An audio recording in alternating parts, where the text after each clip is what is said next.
நற்செய்தி வாசகம். மார்க் எழுதிய நற்செய்தி 10ஆம் அதிகாரம். ஆண்டவரின் உயிருள்ள வார்த்தைகள் 46 52 முடிய.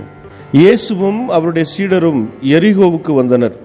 அவர்களும் திரளான மக்கள் கூட்டமும் எரிகோவை விட்டு வெளியே சென்றபோது திமேயுவின் மகன் பர்த்திமேயு வழியோரம் அமர்ந்திருந்தார். பார்வையற்ற அவர் பிச்சை எடுத்துக் கொண்டிருந்தார். நாசரேத்து இயேசுதாம் போகிறார் என்று அவர் கேள்விப்பட்டு, இயேசுவே, தாவீதின் மகனே, எனக்கு இரங்கும் என்று கத்தத் தொடங்கினார்.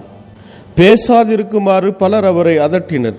ஆனால் அவர், தாவீதின் மகனே, எனக்கு இரங்கும் என்று இன்னும் உரக்க கத்தினார். இயேசு நின்று, அவரை கூப்பிடுங்கள் என்று கூறினார். அவர்கள் பார்வையற்ற அவரை கூப்பிட்டு, துணிவுடன் எழுந்து வாரும், இயேசு உம்மை கூப்பிடுகிறார் என்றார்கள்.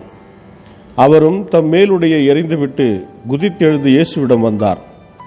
இயேசு அவரை பார்த்து, உமக்கு நான் என்ன செய்ய வேண்டும் என விரும்புகிறீர் என்று கேட்டார்.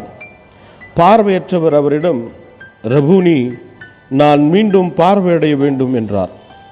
இயேசு அவரிடம், நீர் போகலாம், உமது நம்பிக்கை உம்மை நலமாக்கிற்று என்றார். உடனே அவர் மீண்டும் பார்வை பெற்று அவரை பின்பற்றி அவருடன் வழி நடந்தார். கிறிஸ்துவின் நற்செய்தி. கிறிஸ்துவே உமக்கு புகழ். ಮಾರ್ಕ ಅಧ್ಯಾಯ 10 ವಚನ 46 52 ನಂತರ ಅವರು ಜೆರಿಕೋ ಎಂಬ ಊರಿಗೆ ಬಂದರು. ಯೇಸು ತನ್ನ ಶಿಷ್ಯರೊಂದಿಗೆ ಮತ್ತು ಇತರ ಅನೇಕ ಜನರೊಂದಿಗೆ ಆ ಊರನ್ನು ಬಿಟ್ಟು ಹೊರಟಿದ್ದರು. ತಿಮಾಯನ ಮಗನಾದ ಬಾರ್ತಿಮಯ ಎಂಬ ಕುರುಡನು ರಸ್ತೆಯ ಪಕ್ಕದಲ್ಲಿ ಕುಳಿತುಕೊಂಡು ಭಿಕ್ಷೆ ಬೇಡುತ್ತಿದ್ದನು. ನಜರೇತಿನ ಯೇಸು ಆ ಮಾರ್ಗವಾಗಿ ಹೋಗುತ್ತಿದ್ದಾನೆಂದು ಅವನು ಕೇಳಿ, ಯೇಸುವೆ, ದಾವೀದನ ಕುಮಾರನೇ, ದಯವಿಟ್ಟು ನನ್ನನ್ನು ಕರುಣಿಸು ಎಂದು ಗಟ್ಟಿಯಾಗಿ ಕೂಗಿದನು. ಅನೇಕ ಜನರು ಆ ಕುರುಡನನ್ನು ಗದರಿಸಿ ಕೂಗಕೂಡದೆಂದು ಅವನಿಗೆ ಹೇಳಿದರು. ಆದರೆ ಆ ಕುರುಡನು, ದಾವೀದನ ಕುಮಾರನೇ, ನನ್ನನ್ನು ಕರುಣಿಸು ಎಂದು ಮತ್ತೆ ಮತ್ತೆ ಕೂಗಿದನು. ಯೇಸು ನಿಂತುಕೊಂಡು ಅವನನ್ನು ಕರೆಯಿರಿ ಎಂದು ಹೇಳಿದನು. ಆದ್ದರಿಂದ ಅವರು ಆ ಕುರುಡನನ್ನು ಕರೆದು, ಸಂತೋಷಪಡು, ಎದ್ದು ನಿಲ್ಲು, ಯೇಸು ನಿನ್ನನ್ನು ಕರೆಯುತ್ತಿದ್ದಾನೆ ಎಂದರು. ಆ ಕುರುಡನು ಕೂಡಲೇ ಎದ್ದು ನಿಂತು ತನ್ನ ಹೊದಿಗೆಯನ್ನು ಅಲ್ಲಿಯೇ ಬಿಟ್ಟು ಯೇಸುವಿನ ಬಳಿಗೆ ಹೋದನು. ಯೇಸು, ನನ್ನಿಂದ ನಿನಗೆ ಏನಾಗಬೇಕು ಎಂದು ಅವನನ್ನು ಕೇಳಿದನು. ಆ ಕುರುಡನು, ಗುರುವೇ, ನನಗೆ ಕಣ್ಣು ಕಾಣುವಂತೆ ಮಾಡು ಎಂದು ಉತ್ತರಿಸಿದನು.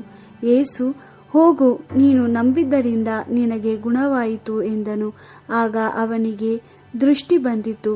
ಅವನು ಯೇಸುವನ್ನು ಆ ದಾರಿಯಲ್ಲಿ ಹಿಂಬಾಲಿಸಿದನು. ದೇವರ ವಾಕ್ಯವಿದು. ದೇವರಿಗೆ ಕೃತಜ್ಞತೆ ಸಲ್ಲಲಿ. Gospel according to Mark chapter 10 verse 46 to 52. They came to Jericho, and as Jesus was leaving Jericho with his disciples and a large crowd, a blind beggar, Bartimaeus, the son of Timaeus, was sitting by the roadside. On hearing that it was Jesus of Nazareth passing by, he began to call out, Jesus, son of David, have mercy on me. Many people scolded him and told him to keep quiet, but he shouted all the louder, Son of David, have mercy on me. Jesus stopped and said, Call him. So they called the blind man, saying, Take heart, get up, he is calling you. He immediately threw aside his cloak, jumped up and went to Jesus. Then Jesus asked him, What do you want me to do for you? The blind man said, Master, let me see again. And Jesus said to him, Go your way, your faith has made you well. And immediately he could see, and he followed Jesus along the road. The Gospel of the Lord. Praise to you, Lord Jesus Christ.